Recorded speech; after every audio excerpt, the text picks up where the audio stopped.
हर हर महादेव। श्री शिवाय नमस्तुभ्यम। यदि आपको गुरुजी के द्वारा बताए गए शिव महापुराण के उपाय की वीडियो पसंद आती है तो इस चैनल को सब्सक्राइब करें ताकि ऐसे ही नए उपाय हम आपके सामने लाते रहें। इस वीडियो में गुरुजी ने बताया है कि यदि आपका कोई काम अटक रहा है तो आप 5 बेलपत्री का उपाय कीजिए। तो चलिए सुनते हैं गुरुजी के मुख से। या फिर कहीं रुपया पैसा अटक गया हो, नहीं निकल रहा हो, किसी व्यक्ति से कोई काम करवाना है, वो काम नहीं कर रहा, कोई फाइल आगे नहीं बढ़ रही है, कोई कार्य अटक रहा है, तो एक जल के पात्र में जल भरकर 5 बेलपत्री शिव जी को समर्पित कर कुंदकेश्वर महादेव का नाम लेकर एक सफेद पुष्प बेलपत्री के ऊपर जो शिव जी को चढ़ाई है उस पर समर्पित कर जल जो लेकर गए हो, अपनी उस कामना को कर कि मेरा ये कार्य अटक रहा है, ये कार्य नहीं हो रहा, कुंदकेश्वर महादेव का नाम लेकर धीरे धीरे जल की धार चढ़ाइए। और एक बात हमेशा याद रखना, फिर निवेदन कर रहे हैं, अच्छे से समझ लेना, शंकर जी पर जब जल चढ़ता है, शिव जी का जब अभिषेक होता है, शंकर जी पर जब जल चढ़ाया जाता है, दूध चढ़ाओ, जल चढ़ाओ, कुछ भी चढ़ाओ, पर एक बात का स्मरण अपने जीवन में होना कि इतने ऊपर से मत चढ़ाना कि जल चढ़े और छींटे आपके ऊपर। बहुत ध्यान दीजिएगा।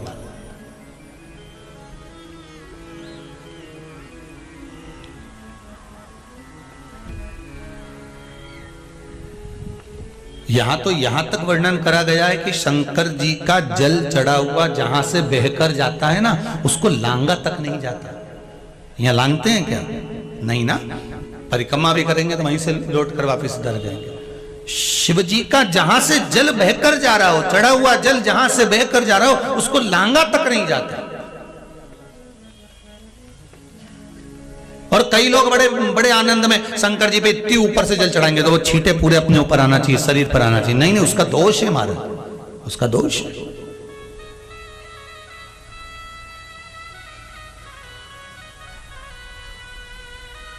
शिव जी को अगर आप जल चढ़ा रहे हो, जैसे आप भगवान को अगर जल चढ़ाओ, दूध चढ़ाओ, तो मान लो अगर जैसे एक सरल भाषा में समझ लो और अच्छे से कि जैसे ये शिवलिंग है शंकर जी का, ये शिवलिंग है, और आप जल चढ़ा रहे हो तो इतनी ऊपर से छोड़ोगे तो पानी का छींटा तो अपने ऊपर आएगा, पर वही जल, वही दूध, वही सामग्री आप शिवलिंग से थोड़ी सी दूरी बनाकर अगर आप समर्पित करेंगे तो बाबा उसको स्वीकार भी करता है और आनंद की अनुभूति भी होती है, कार्य में सिद्धता भी आती है,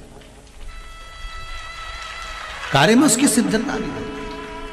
अब तुम तो ऊपर से छोड़ रहे हो जिससे वो पानी तुम्हारे ऊपर ही आए, तो वो एक अलग प्रसंग है, बोलिए एक अलग विषय। बहुत ध्यान देना महाराज, भगवान को कभी भी कोई भी सामग्री, जैसे भगवान के मंदिर में अगर फूल चढ़ाने जा रहे हो, भगवान के मंदिर में अगर पुष्प समर्पित करने जा रहे हो, तो फूल का मुख अपनी ओर नहीं होना चाहिए। फूल का मुख कहां पर होना चाहिए? जम के बोलो जरा, भगवान की ओर।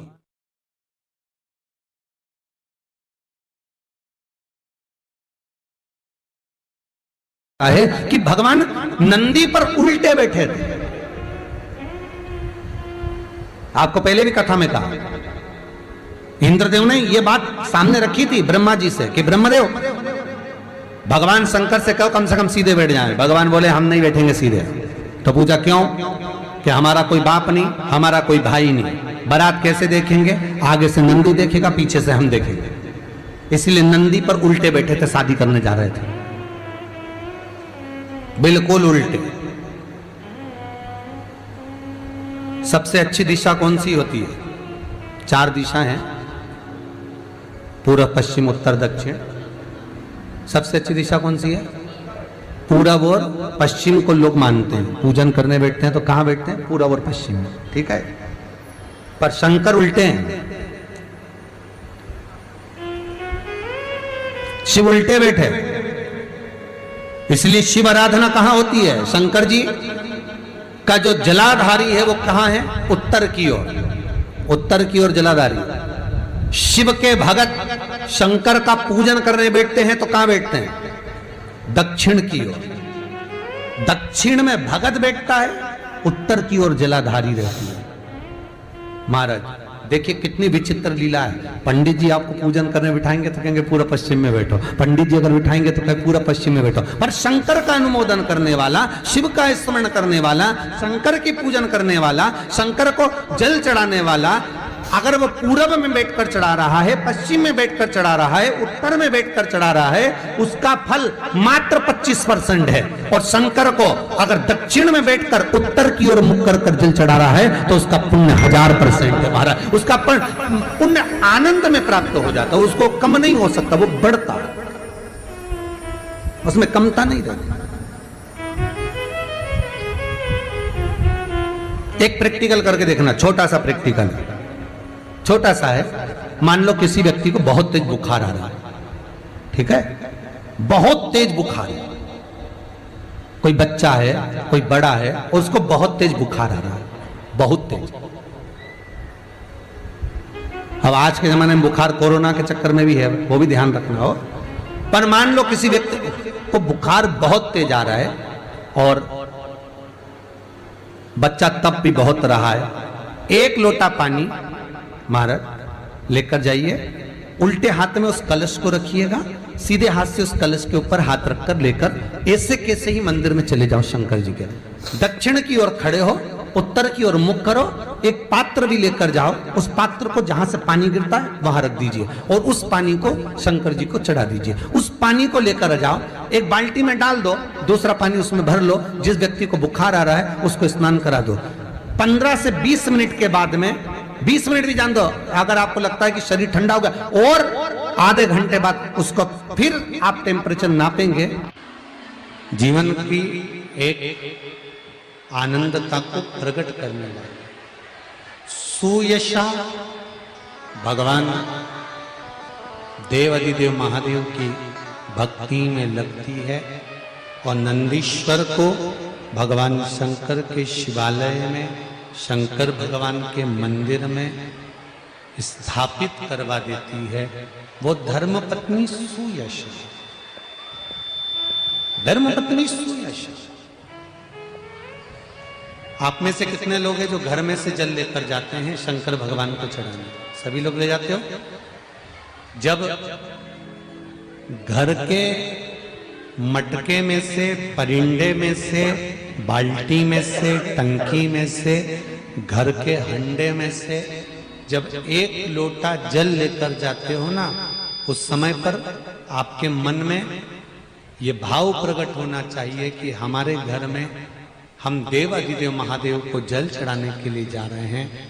हे शिव शंकर, अगर घर में पितृदोष है, काल सर्प दोष है, वास्तु दोष है, या मेरे घर के अंदर कोई भी दोष है, एक लोटा जल जब मैं आप पर समर्पित करूं तो मेरे देव अधिदेव महादेव हमारे घर के सारे रोग, दोष, बीमारी, कष्ट को दूर कर देना और तेरे चरणारविंद का जल देकर हमारे घर को पवित्र कर दे। तेरे चरणों का जल हमको प्राप्त हो जाए, जिससे हमारा जीवन सार्थक हो जाए। घर से जल लेकर जाओ तो ये कहकर जाओ कि हमारे कुछ दोष होंगे पूर्व के, कुछ पाप कर्म होंगे पूर्व के, वो तेरे दरवाजे पर जल चढ़ाने से मिट जाएंगे। जब वहां से आओ तो थोड़ा सा जल लाते हो साथ में, थोड़ा सा जल कलश में 2 बूंद 4 बूंद जो भी तुम लेकर आते हो वो लाकर घर में छींटते हुए प्रवेश करो। क्यों? क्योंकि हमारे घर का कोई दोष होगा, बाबा को जल चढ़ाने से वो मिट जाएगा और बाबा के चरणारविंद का जल लाकर घर में छींटने से लक्ष्मी और वैभव बढ़ जाएगा। ये उसकी कृपा से, ये उसकी दया से, ये उसकी करुणा से। महाराज,